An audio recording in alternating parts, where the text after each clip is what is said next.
Hello അസ്സലാമു അലൈക്കും, welcome back to our channel. ഇന്ന് ഞാൻ വന്നിട്ടുള്ളത് ഒരു പായസത്തിൻ്റെ റെസിപ്പി ആയിട്ടാണ്. ഞാനിവിടെ ഒരു 3 ക്യാരറ്റ് എടുത്തിട്ടുണ്ട്.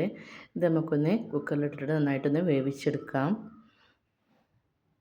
ഇതിൻ്റെ കൂടെ തന്നെ ഒരു 5-6 ഏലക്ക എടുത്തിട്ടുണ്ട്. പിന്നെ ഇതിലേക്ക് ഞാനൊരു 3 അണ്ടിപ്പരിപ്പാണ് ഇട്ട് കൊടുക്കുന്നത്. അണ്ടിപ്പരിപ്പ് എത്ര ഇട്ടാലും കുഴപ്പമൊന്നുമില്ല. ഞാൻ ഇപ്പം 3 എടുത്തിട്ടുള്ളൂ. പിന്നെ ആവശ്യത്തിന് വെള്ളം ഒഴിച്ചിട്ട് ഒന്ന് വേവിക്കാൻ വേണ്ടിയിട്ട് വെക്കാം. നന്നായിട്ടൊന്ന് വേവിച്ചെടുക്കാം നമുക്ക്. അപ്പോൾ ഞാനൊരു പാൻ വെച്ചിട്ടുണ്ട്. ഇതിലേക്ക് ഞാൻ 2 ടേബിൾ സ്പൂൺ നെയ്യാണ് ഒഴിച്ച് കൊടുക്കുന്നത്.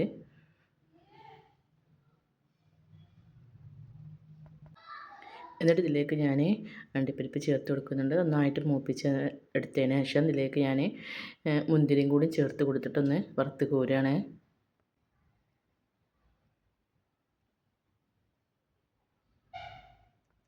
അപ്പോൾ ഞാനിതാ അത് വറുത്ത് കോരിയിട്ടുണ്ട്. ഇനി ഈ ഒരു പാനിലേക്ക് ഞാൻ 1 കപ്പ് സേമിയയാണ് എടുത്തിട്ടുള്ളത്. നന്നായിട്ടൊന്ന് വറുത്തെടുക്കുക. നല്ല ടേസ്റ്റുള്ളൊരു പായസമാണ്. എല്ലാവരും തീർച്ചയായിട്ടും ഉണ്ടാക്കി നോക്കണം. സേമിയ ഇവിടെ വറുക്കാൻ വേണ്ടിയിട്ട് വെച്ചിട്ടുണ്ട്. ഈ സമയം ഞാനിവിടെ പാൽ തിളപ്പിക്കാനും വേണ്ടിയിട്ട് വെച്ച് കൊടുത്തിട്ടുണ്ട്. 1 ലിറ്റർ പാലാണ് ഞാൻ എടുത്തിട്ടുള്ളത്. നന്നായിട്ട് തിളച്ച് വരുന്നുണ്ട്. ഇതിലേക്ക് ഞാൻ ചേർത്ത് കൊടുക്കുന്നത് ചവ്വരി ഒരു 1/4 കപ്പ് 10 മിനിറ്റ് മുമ്പ് വെള്ളത്തിലിട്ട് വെച്ചിട്ടുണ്ടായിരുന്നു. അതും കൂടി ഇതിലേക്ക് നമുക്ക് ചേർത്ത് കൊടുക്കാം.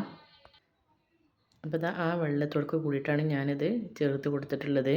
നമ്മൾ വേറെ വെള്ളമൊന്നും ഇതിലേക്ക് ആഡ് ചെയ്തിട്ടില്ല.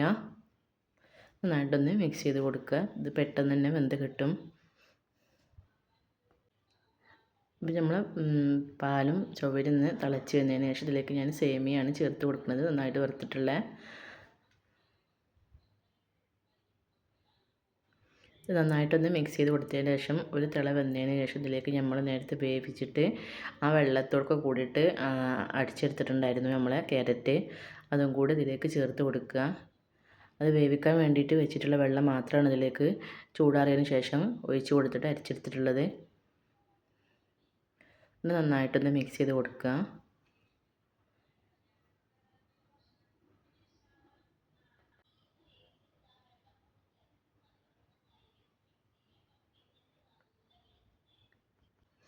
അപ്പോൾ ഞാനിത് ഫ്ലെയിം ഓഫാക്കി കൊടുത്തിട്ടുണ്ട്. ഈ ഒരു തിക്നെസ് മതി.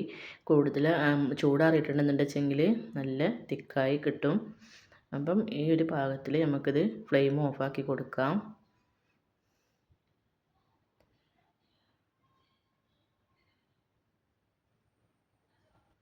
അപ്പോൾ കേട്ടോ ഈ ഒരു തിക്കോട് കൂടിയിട്ട് നമുക്ക് കിട്ടിയിട്ടുണ്ട്.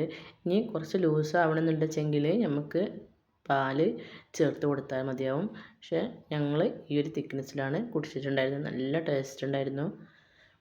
അപ്പോൾ നിങ്ങൾക്ക് വീഡിയോ ഇഷ്ടപ്പെട്ടാൽ ലൈക്ക് ചെയ്യുക, ഷെയർ ചെയ്യുക, സബ്സ്ക്രൈബ് ചെയ്യാത്തവരാണ് സബ്സ്ക്രൈബ് ചെയ്യുക. അടുത്ത വീഡിയോ കാണുന്നവരെ താങ്ക്സ് ഫോർ വാച്ചിങ്.